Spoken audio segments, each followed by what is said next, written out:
आगे हिना लो, चलो सबका ध्यान इधर। आज हम लोग पढ़ेंगे नया चैप्टर। चैप्टर नंबर कौन सा है? 3, पार्ट 3, तत्वों का आवर्ती वर्गीकरण, periodic classification of elements, periodic classification of elements. देखो इधर समझो, इस चैप्टर हम लोग क्या पढ़ने वाले हैं। इस चैप्टर हम लोग पूरा पढ़ेंगे कि जो तत्व होते हैं उनका विकास कैसे हुआ, वो तत्व कहाँ से आए, तत्व का निर्माण कैसे हुआ। कुछ तत्व तो प्रकृति से हमको मुक्त अवस्था मिल गए और कुछ तत्व हमको प्रकृति से संयुक्त अवस्था मिले और कुछ तत्व साइंटिस्टों ने खुद अपने हाथ से क्या किया, बनाया।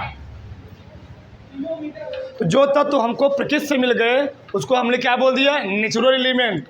और जो तत्व साइंटिस्टों ने खुद अपने हाथ से बनाया उनको हमने बोल दिया आर्टिफिशियल एलिमेंट्स। तो प्रकृति में 92 एलिमेंट ऐसे हैं जो वर्तमान समय में बात किया जाए, 92 एलिमेंट ऐसे हैं जो मुक्त और संयुक्त अवस्था में दोनों पाए जाते हैं। और जो बचे वो साइंटिस्टों ने खुद क्या किया है, अपने द्वारा बनाया है, आर्टिफिशियल।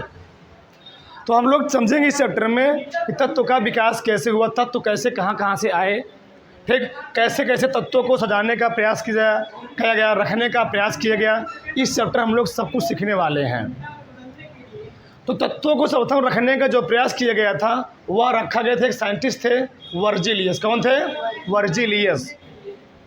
उन्होंने सर्वप्रथम तत्वों को धातु और अधातु 2 कैटेगरी में रखने का प्रयास किया। इसमें धातु और धातु 2 कैटेगरी में, 2 श्रेणी में रखने का प्रयास किया। उन्होंने कहा जो तत्व लचीले हैं, चमकदार हैं और सामान्य ताप पर ठोस अवस्था में पाए जाते हैं उनको क्या करो, धातु श्रेणी में रख दो। जो तत्व क्या है, लचकदार नहीं है, चमकदार नहीं है और सामान्य ताप पर द्रव अवस्था में पाए जाते हैं उसे किसे में रख दो, अधातु श्रेणी में रख दो। लेकिन बाद में देखा गया कि कुछ तत्व ऐसे थे जो द्रव थे लेकिन उनको कहाँ रखा गया था, धातु में रखा गया था। तो धातु ठोस होता है ना, कहाँ चाहिए, जो उसको कहाँ रखना चाहिए, धातु में, फिर रखा गया इसमें। तो इनका नियम क्या कर गया, फेल कर गया। फिर साइंटिस्ट आए, बहुत साइंटिस्ट आए, क्रम से साइंटिस्ट आते गए। फिर आए, ठीक, डोबे रायनर। क्या है? डोबे रायनर। फिर उन्होंने अपना नियम त्रिक का नियम। उन्होंने 3 तत्वों को एक क्रम से सजाने का प्रयास किया, लेकिन बाद में उनका भी नियम कुछ तत्वों के बाद क्या किया गया, फेल कर दिया गया। फिर एक साइंटिस्ट आए, न्यूलैंड का अष्टक नियम आया। न्यूलैंड ने अपना नियम दिया, 8 तत्वों को सजाने का प्रयास किया उन्होंने। फिर भी कैल्शियम के बाद, कुछ एलिमेंट के बाद उनका भी नियम क्या कर गया, फेल कर गया। फिर बाद में एक साइंटिस्ट आते हैं, उनका नाम था मेंडलीव। क्या नाम था? मेंडलीव। उन्होंने तत्वों को सही तरीके से रखने के सजाने का प्रयास किया और तत्वों को परमाणु भार के क्रम में सजाया उन्होंने। बाद में खुद अपने सारणी में संशोधन किया, ठीक, उसको किस में रखने का प्रयास किया, परमाणु क्रमांक के आधार पर। बाद में संशोधन किया गया मोजले द्वारा, ठीक, उसको किस में रखा गया, परमाणु क्रमांक के आधार पर। फिर बाद में धीरे धीरे उसमें संशोधन होते गए। फिर वर्तमान से हम लोग क्या पढ़ते हैं, दीर्घाकार आवर्त सारणी या मॉडर्न पीरियोडिक टेबल। इस चैप्टर हम लोग पूरा पढ़ने वाले हैं कि आवर्त सारणी में तत्वों को कितने ब्लॉक में, कितने वर्ग में, कितने समूह में, कैसे कैसे कहाँ रखा गया है, तो हम लोग पूरा समझेंगे। तो पहला ही डाल दो, पहला ही डालो, फिर आगे हम बात करते हैं। देखो इसमें तत्व, पहला ही डालो तत्व। एलिमेंट क्या होता है,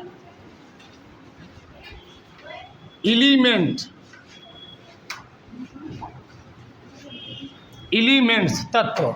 उसमें लिखो ऐसे शुद्ध पदार्थ जो सरलतम परमाणुओं से मिलकर बने होते हैं,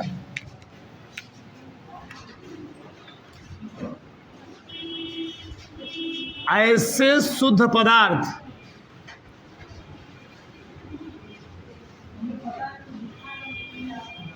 ऐसे शुद्ध पदार्थ जो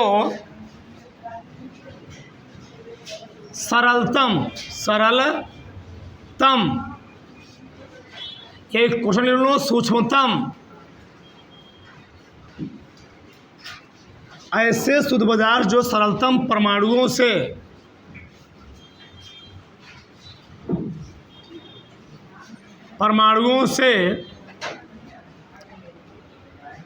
मिलकर बने होते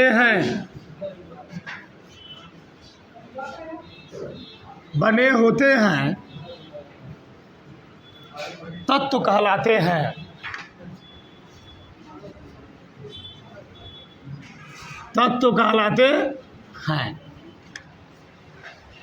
क्या कहते हैं जी? तत्व कहलाते हैं। उसमें लिख रहे हैं ना, सन 1800 ईस्वी में केवल प्रकृति में सन 1800 ईस्वी में प्रकृति में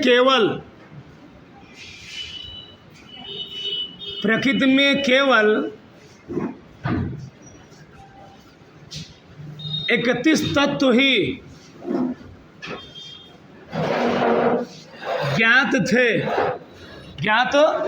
इसमें बाद में लिखो, 19वीं सदी के प्रारंभ में तत्वों की संख्या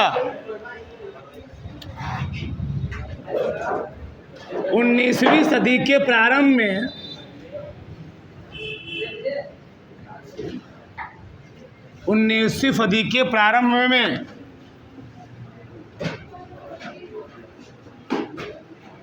तत्वों की संख्या धीरे धीरे बढ़कर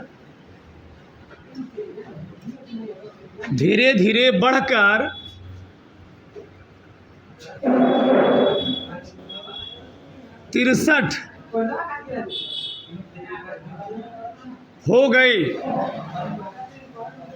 19वीं सदी के प्रारंभ में तत्वों की संख्या धीरे धीरे बढ़ कितना हो गई जी? 63 हो गई। उसमें लिख लो आगे, वर्तमान समय में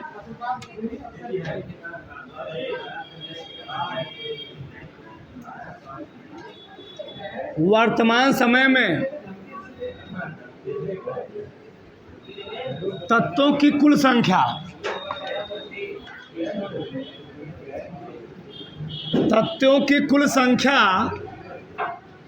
118 हो चुकी है।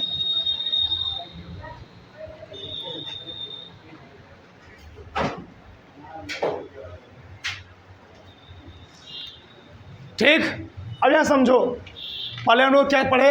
तत्व, ऐसे शुद्ध पदार्थ जो सरलतम परमाणुओं से क्या होते हैं? मिलकर के बने होते हैं। यानी तत्व ऐसे शुद्ध पदार्थ होते हैं जिनको और किसी से मिलकर बने तने क्या होते हैं? खुद क्या होते हैं? खुद शुद्ध पदार्थ होते हैं और खुद क्या होते हैं? सरल परमाणु से मिलकर बने होते हैं। सन 1800 में प्रकृति में केवल 31 तत्व ही ज्ञात थे। फिर 19वीं सदी के प्रारंभ में तत्वों की संख्या कितनी बढ़कर हो गई? 63। और वर्तमान समय में आवर सारणी में तत्व संख्या कितनी हो चुकी है? 118। तो हम लोग समझेंगे जो 118 तत्व हो चुकी है, यह कैसे कैसे इसकी डेवलपमेंट हुए, विकास हुए। तो अगला हिंट डाल दो, आवर्त सारणी का विकास। हिंट डालो, आवर्त सारणी का विकास।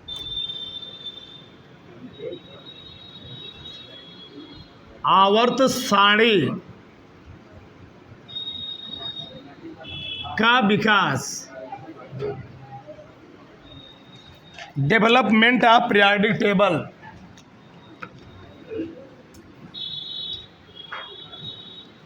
Development, DEVELOP,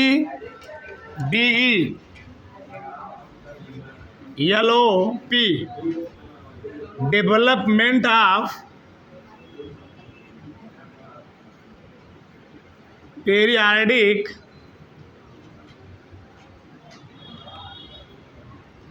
table.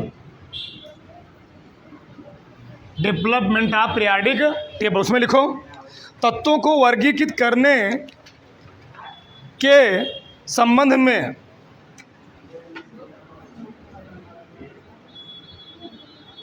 तत्वों को वर्गीकृत करने के संबंध में, तत्वों को वर्गीकृत करने के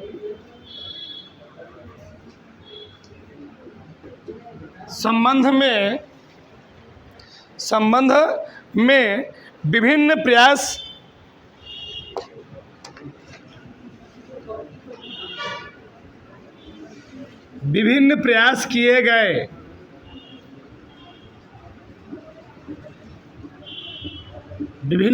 किए गए, जिसमें से कुछ मुख्य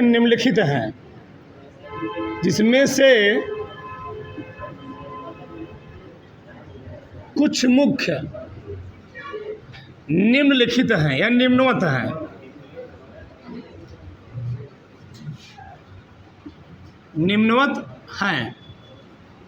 अब देखो ध्यान से, चलो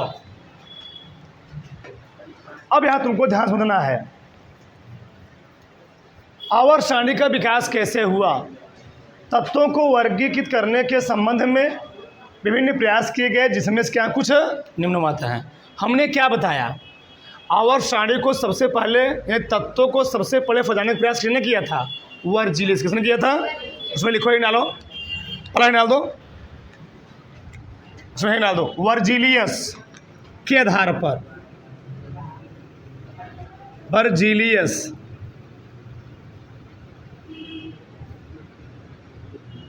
के आधार पर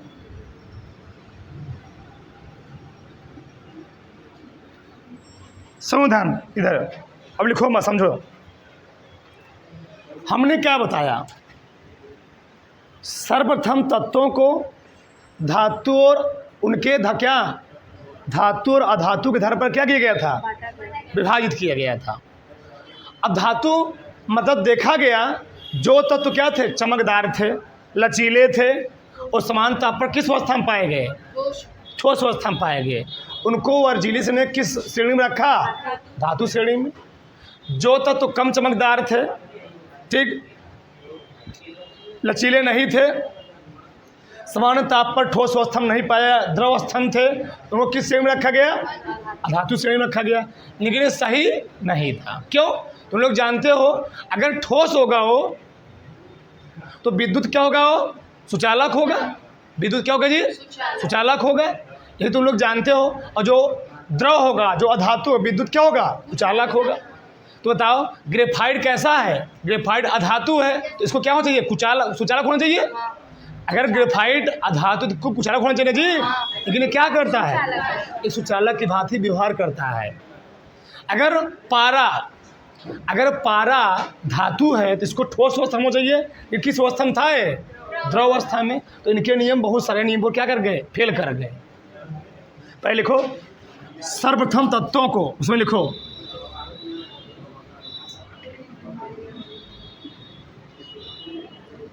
सर्वप्रथम तत्वों को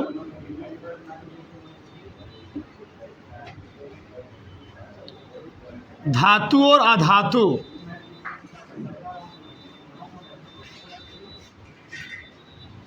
सर्वप्रथम तत्वों को धातु और धातु दो श्रेणियों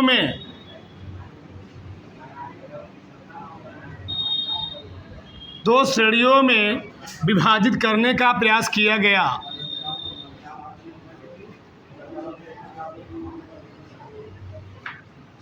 विभाजित करने का प्रयास, सर्वप्रथम तत्वों को धातु दो श्रेणियों में विभाजित करने का प्रयास किया गया।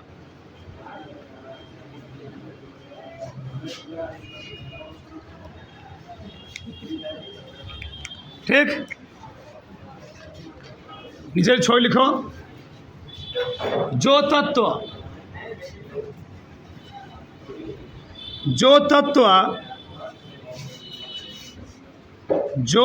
चमकदार,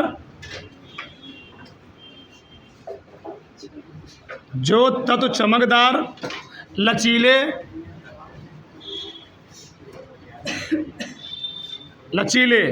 जो तत्व चमकदार, लचीले तथा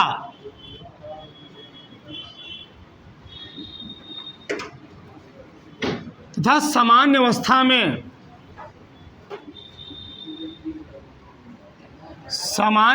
में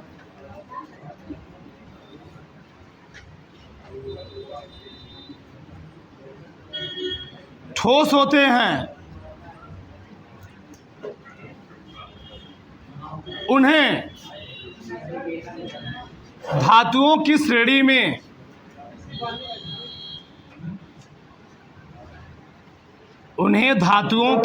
में रखा गया। उन्हें धातुओं की श्रेणी में क्या किया गया जी? रखा गया। तथा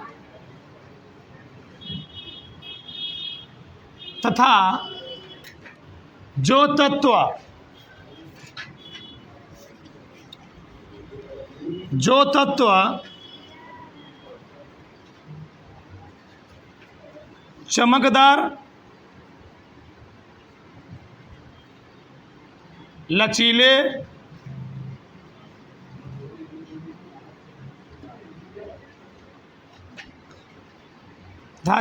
चमकदार, लचीले, तथा सामान्य ताप पर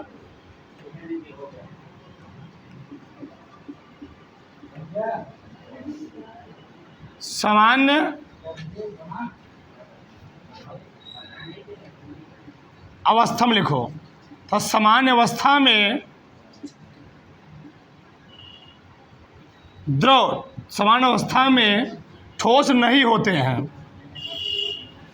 ठोस नहीं होते हैं।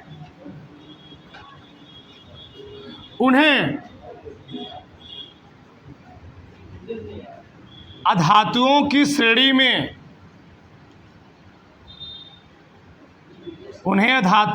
श्रेणी में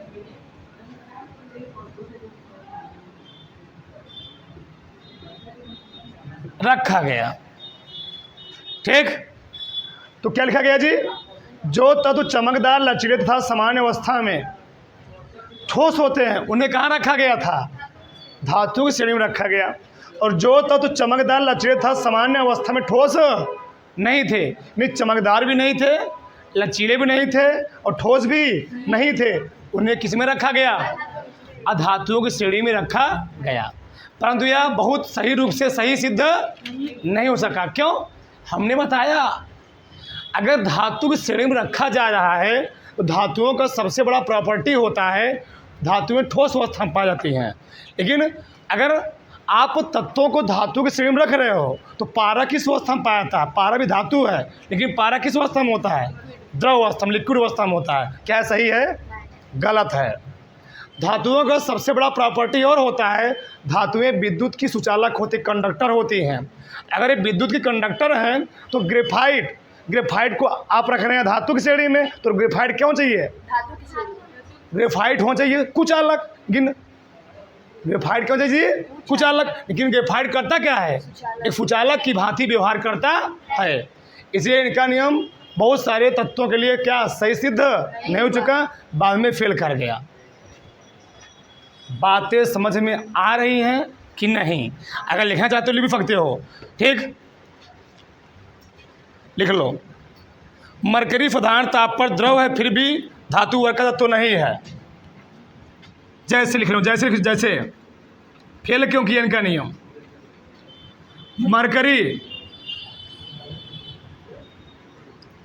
मरकरी मतलब ऐसे जी, मरकरी साधारण ताप पर द्रव है। साधारण ताप पर द्रव है। अगर द्रव है तो किस श्रेणी में रखना चाहिए इसको? किस श्रेणी में रखना चाहिए? ये रखा कहाँ गया था? धातु श्रेणी में फेल कर गया। मरकरी साधारण ताप पर द्रव है, इसे अधातुओं की श्रेणी में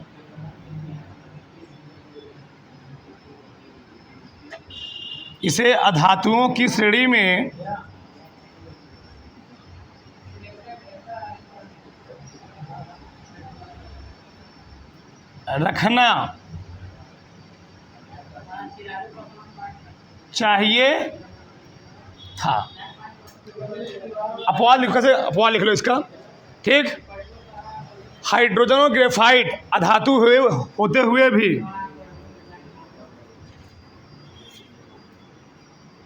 हाइड्रोजन और ग्रेफाइट यानी कार्बन, ठीक। Graphite means carbon. हाइड्रोजन और ग्रेफाइट अधातु होते हुए भी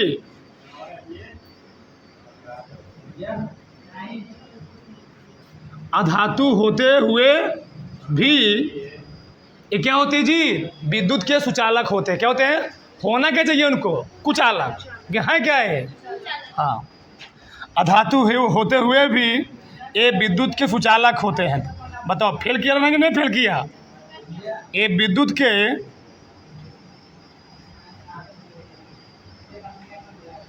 विद्युत के सुचालक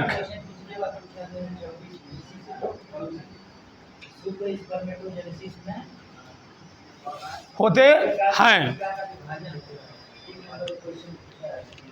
इठो लिख लो, लिथियम और सोडियम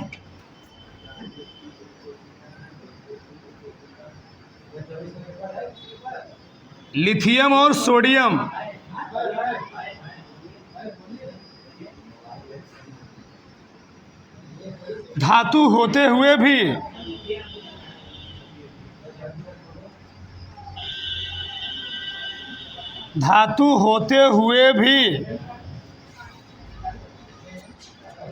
बहुत हल्के तत्व होते हैं।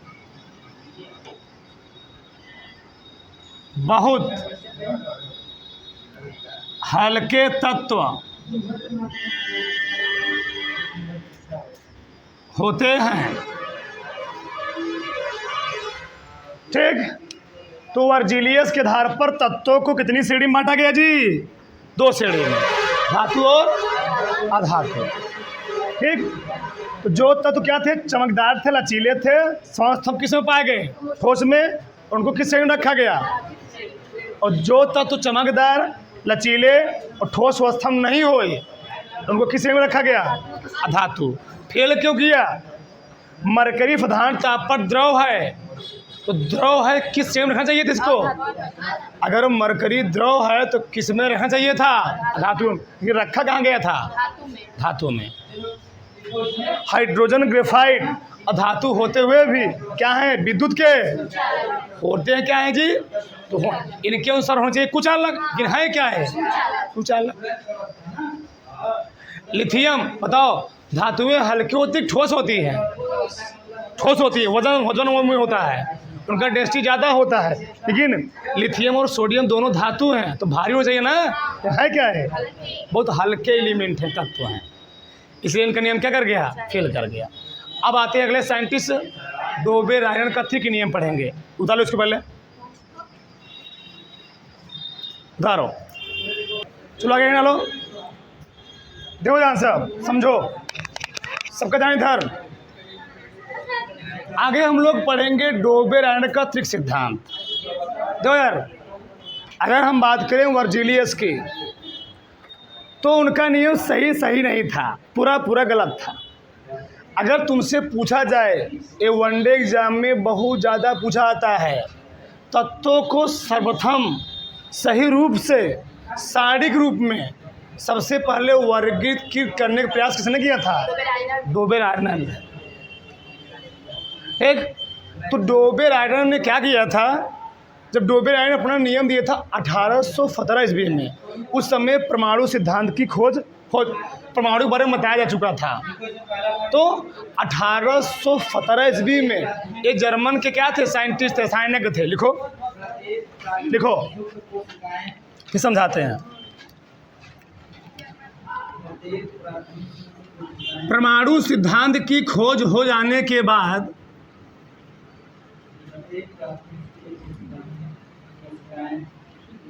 परमाणु सिद्धांत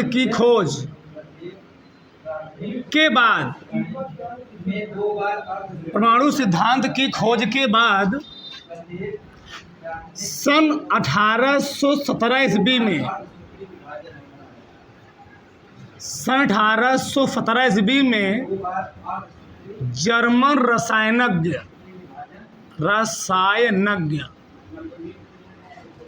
डोबे राइनर ने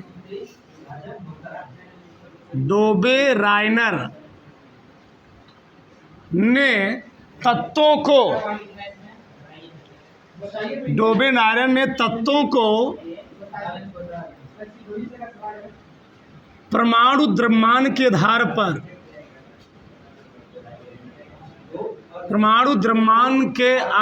पर सर्वप्रथम वर्गीकृत करने का प्रयास किया। डोबे राइनर ने क्या हुआ? डोबे राइनर ने तत्वों को परमाणु द्रव्यमान के आधार पर सर्वप्रथम वर्गीकृत करने का प्रयास किया। वर्गीकृत करने का प्रयास किए। साइंटिस्ट है, थोड़ा अच्छे से नाम लो। प्रयास किए। अब क्या दिए भैया इन्होंने क्या समझो पहले। इन्होंने तीन तत्वों को उनके परमाणु द्रव्यमान के बढ़ते क्रम में क्या किया? सजाया। उन्होंने क्या बोला? यदि तीन तत्वों को, इनका नियम सुनकर रुके रहो, यदि तीन तत्वों को उनके परमाणु द्रव्यमान के बढ़ते हुए क्रम में क्या किया जाए? रखा जाए तो बीच वाले तत्व का जो परमाणु भार होगा वह पहले और तीसरे तत्व के औसत भार के बराबर होगा। नहीं समझे? देखो इसमें लिखो,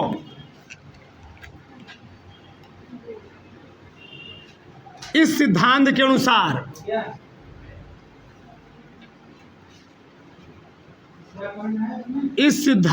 अनुसार यदि तीन तत्वों को उनके परमाणु द्रव्यमान के बढ़ते हुए क्रम में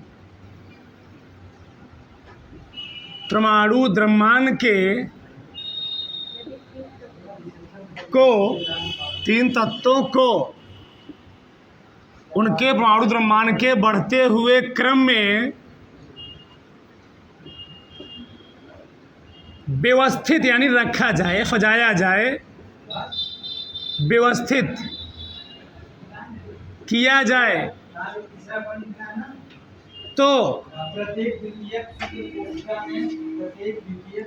तो किसी तरीके तुम बोल सकते हो, रुके ना भी, तो ऐसे बोल सकते हो तो पहले और तीसरे तत्व का जो औसत भार होगा वह बीच वाले तत्व क्या होगा? बराबर होगा। तो पहले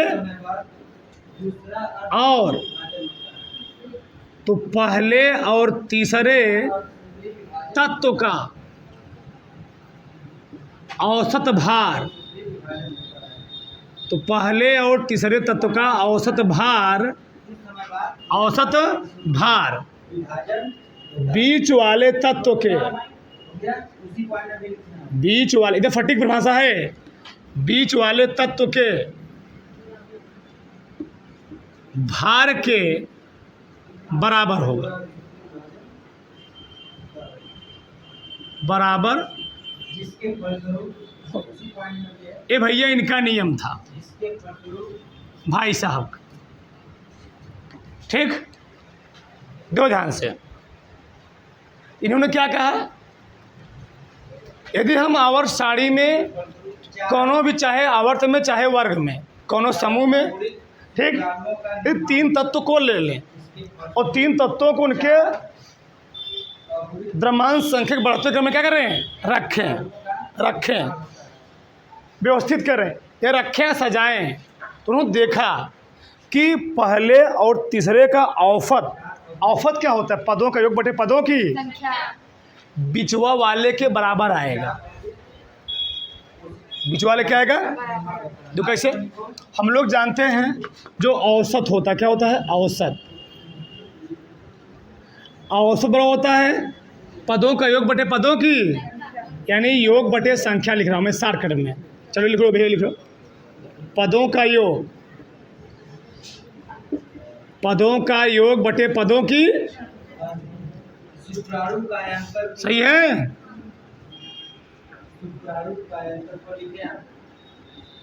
अब देखो, लिथियम सबसे डर जाओगे। अगर हम आवर्त सारणी में देखें पहले वर्ग में तो हा, ली, ना, का, रब, से, फरियाद।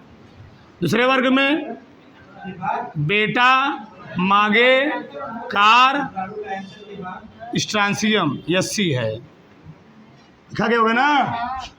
ठीक। Yes R, C S. बेटा, मागे, कार, स्कूटर, बाप, राजी। तो अगर हम देखें ये तत्व को बढ़ते हुए क्रम में रखा गया है, बढ़ते हुए क्रम में। देखो, तो इनका कहना था अगर तीन तत्वों को हम बढ़ते क्रम में लिख देंगे, लिथियम बात क्या रहा है? सोडियम। सोडियम बात क्या आएगा? पोटेशियम।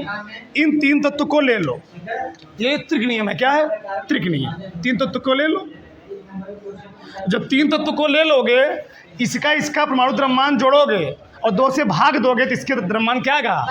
बराबर आएगा। तो लिथियम का द्रव्यमान कितना होता है? 7। सोडियम का 23, पोटेशियम का 7। 39 को जोड़ो कितना आएगा? 23। आएगा नहीं आया है? 39 + 7 बटे 2 कितना आ गया? 23। ऐसे क्या ले लिया गया? क्लोरीन। ठीक, क्लोरीन, ब्रोमीन, आयोडीन। फिर कल बाहर आई आंटी स्टेटिन, यहाँ लिखा गया होगा। फिर कल बाहर आई आंटी। तो इन्होंने क्या किया? मान लो हमने ले लिया ये वाला, इसको कहते हैं हाइड्रोजन ग्रुप। क्या कहते हैं? Hydrogen group. हाइड्रोजन ग्रुप कहते हैं।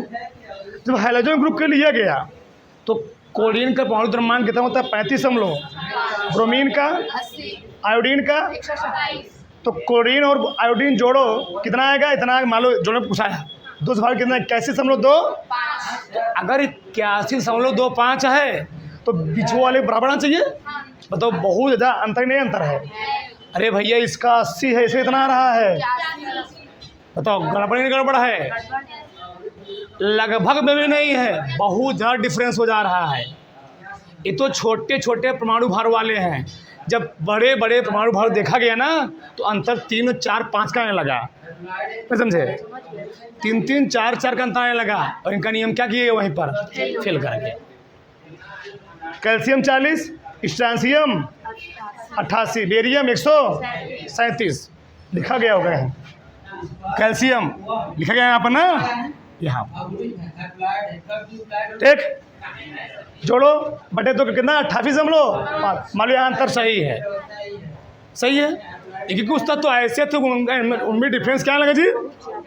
बहुत ज़्यादा आने लगा और सही भी नहीं था। इनका नियम बाद में क्या कर गया?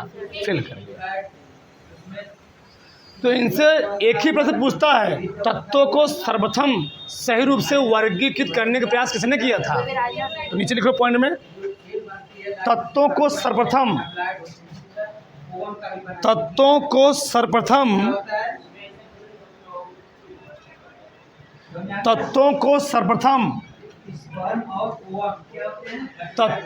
सर्वप्रथम वर्गीकृत करने का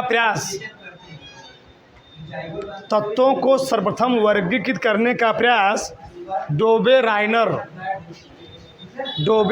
ने किया था। लिखा गया है, तत्वों को सर्वप्रथम वर्गीकृत करने का प्रयास डोबे राइनर ने किया था।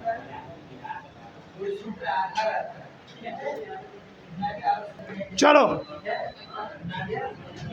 सबका ध्यान इधर। अब किसका प्रवेश होता है? न्यूलैंड का नियम। न्यूलैंड एक साइंटिस्ट कहाँ के थे? ब्रिटिश। कहाँ के थे? इंग्लैंड के। कहाँ थे? इंग्लैंड के। 2000 एक अंग्रेजी साइंटिस्ट थे। ठीक, इन्होंने तत्वों के वर्गीकृत का एक नवीन संकल्पना दिया। उन्होंने क्या कहा, यदि तत्वों को उनके परमाणु भार के बढ़ते हुए क्रम में व्यवस्थित किया जाए तो प्रत्येक आठवें तत्व का जो गुणधर्म होगा वह अपने पहले तत्व के गुणधर्म से क्या करेगा, समानता प्रदर्शित करेगा। यह न्यूलैंड का अष्टक नियम। प्रत्येक आठवें तत्व का गुणधर्म पहले तत्व के गुणधर्म से क्या करेगा, समानता प्रदर्शित करेगा। तो लिखो, सन 1865 ईस्वी में, सन 1865 ईस्वी में ऐसा मैं सन 1865 ईस्वी में ब्रिटिश रसायनज्ञ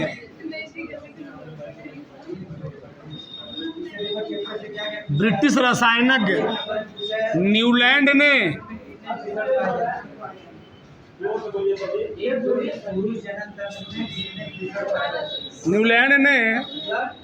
तत्वों के वर्गीकरण का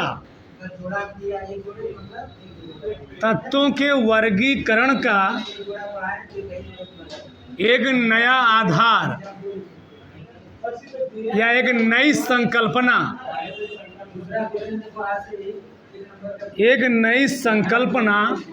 प्रस्तुत की या प्रस्तुत किए। लिखो, इस नियम के अनुसार, एक लाइन छोड़ करके, जब नियम की बात है अलग पेन से लिखा करो। इस नियम के अनुसार यदि तत्वों को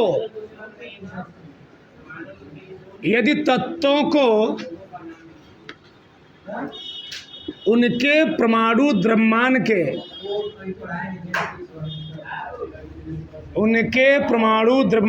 के बढ़ते हुए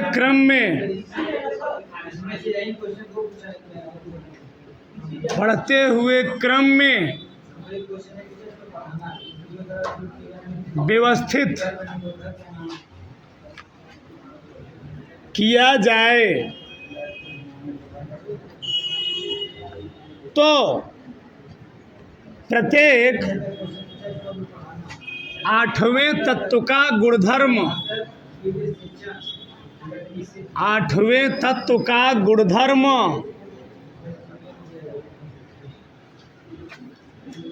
पहले तत्व के गुणधर्म से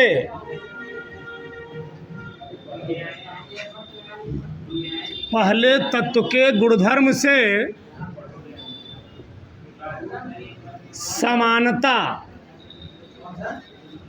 प्रदर्शित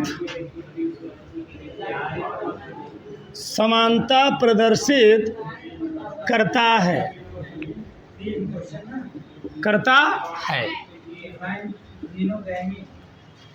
समानता प्रदर्शित करता है। देखो भैया, और सारे तुम्हारे सामने हैं, हम लिख भी देते हैं, ठीक, कोई दिक्कत नहीं है। जैसे लिखो, अब कोई लिखा नहीं, समझो पहले।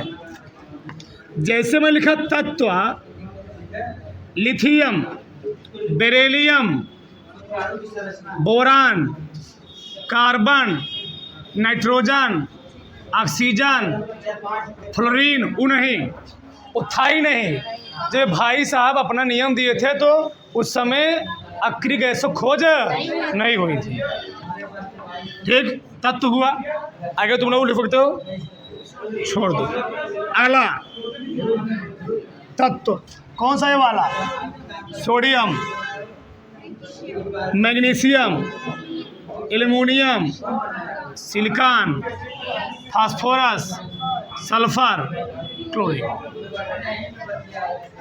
लिखो मत, समझो पहले। न्यूलैंड ने क्या कहा, यदि तत्वों को उनके परमाणु भार के बढ़ते हुए क्रम में आप रखेंगे तो अपने से आठवां तत्व पहले से समानता प्रदर्शित करे गुणों में, यानी पहले का और आठवें जो पहले का गुण होगा वही क्या होगा, आठवें का भी वही गुण होगा। जैसे तुम लोग संगीत में एक चीज़ जानते होगे, सा रे गा मा पा धा नी, फिर क्या आएगा, सर गा पा धा नी सा, यही आएगा, आएगा ना, यही आएगा। यानी इसका कहने का मतलब क्या है,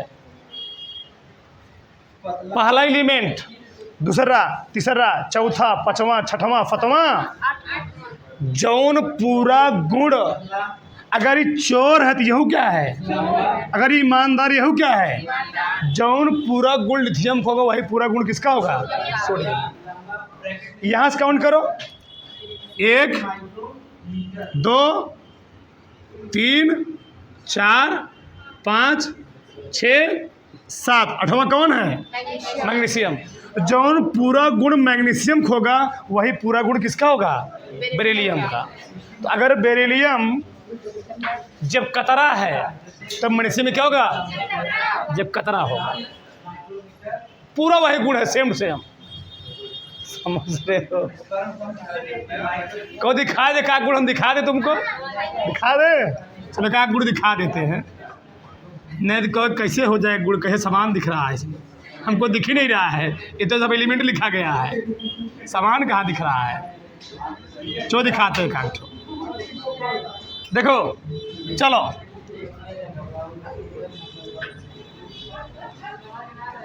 बेरिलियम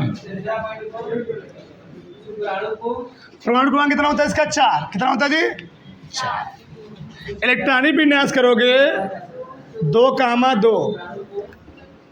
मैग्नीशियम का भी इलेक्ट्रॉनिक विन्यास करोगे, बाहरी कक्षम कितने आएंगे, 2 ही आएगा। मैग्नीशियम देखो ध्यान से, परमाणु क्रमांक 12, 2 8, 2 समानता ही नहीं समानता है। अरे भाड़ बजा, देखो तुम्हें दूंगा, दिखाता हूँ। हाँ ली ना का रब से फरियाद, सबका इलेक्ट्रॉनिक विन्यास करोगे ध्यान से, परमाणु क्रमांक 1 2 11 19 फिर 47 में होता था,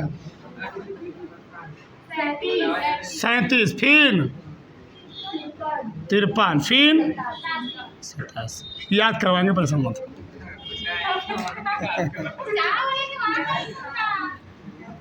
एक इसे करोगे कितना, 3 होता जी इसका, देखो 2 कामा 1 2 कामा 8 कामा 1 2 कामा 8 कामा 8 कामा 1 2 कामा 8 कामा 18 8 कामा, गिनो तो 8 2 10 10 8 18 1 और 9 18 37, सही है।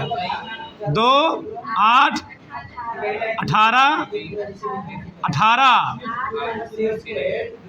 गिनो, सही है। 18 दूनी 36 36 10 46 46 8 44 54, कितना हुआ जी,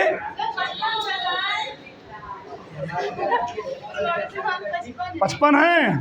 अच्छा सही है, सही ना। देखो ध्यान से, सबके बाहरी कक्षम कई इलेक्ट्रॉन हैं,